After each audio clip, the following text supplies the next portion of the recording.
Заводот од Риселсхајм Opel, кој имаше турбулентни неколку години наназад, во моментов функционира под капата на Stellantis групацијата, во која членуваат многу автомобилски брендови како што се Citroen, Peugeot, Fiat, Alfa Romeo, Chrysler, Jeep, Abarth, Lancia. Според резултатите и активностите, се чини дека германскиот бренд, откако замина од прегратките на американскиот джин General Motors, е сосема стабилен и продолжува да ги лансира своите нови и освежени автомобили. Наред дојде и малиот градски SUV во B-сегментот Opel Mokka. Новата Mokka изгледа свежо и модерно. Може да се порача во 3 изведби, со бензински мотор со моќност од 100 kW или 136 конски сили, како хибрид со 48 волтна технологија и како електричен автомобил на батерија со моќност од 115 kW или 156 конски сили со автономија од 403 km со едно полнење на батеријата. Дизајнерски, и новата Mokka, како и сите останати нови модели на Opel, на предната маска го има така наречениот Opel Vizor, во чија средина е поставено новото Blitz лого. Впрочем, токму во претходната верзија на Opel Mokka, за прв пат беше промовиран дизајнерскиот елемент Opel Vizor како автентичен дизајнерски потпис на предниот дел од сите нови Opel модели. Кај новата Mokka, визорот е црн и тој во еден елемент ги спојува и новото Blitz лого, како и предните светла на автомобилот. Под мотото "Црното е убаво", дизајнерите на Opel ја обоиле предната хауба во црно и во една аеродинамична линија го продолжиле црниот мотив и над стаклата од автомобилот. Црни елементи се протегаат и во предниот браник, како и на калниците над тркалата и страничната линија на вратите и под нив.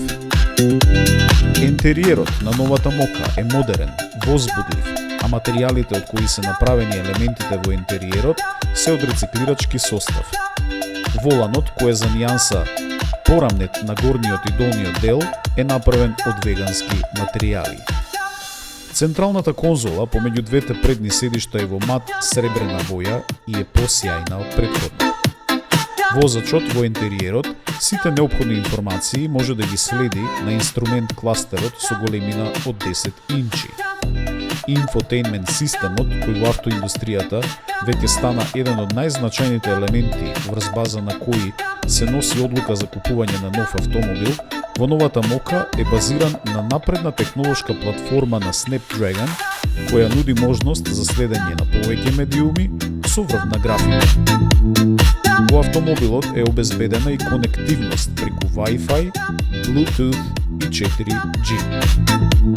Во стандардната опрема, инфотеймент системот доаѓа со 10-инчен екран, кој нуди можност за персонализација на многу начини, а за прв пат во Mokka е употребен и напредниот систем на вештачка интелигенција ChatGPT. Апликациите на инфотеймент системот се користат како кај паметните телефони, преку допирање на иконите или виджетите, а ако е вметната и навигација, која се порачува како опција, за функционирање на инфотеймент системот доволно е да изговорите "Hey Opel", пошто се активира системот за препознавање на говорот. Кај навигацијата мапите се апдейтираат автоматски. Системот ги препознава карактеристиките и се прилагодува на профилот на лицето, чиј паметен телефон преку безжична врска е поврзан со инфотейментот. Тој континуирано учи и врз база на возните афинитети при избор на рутите за патување се води од стилот за возење на сопственикот на Mokka-та.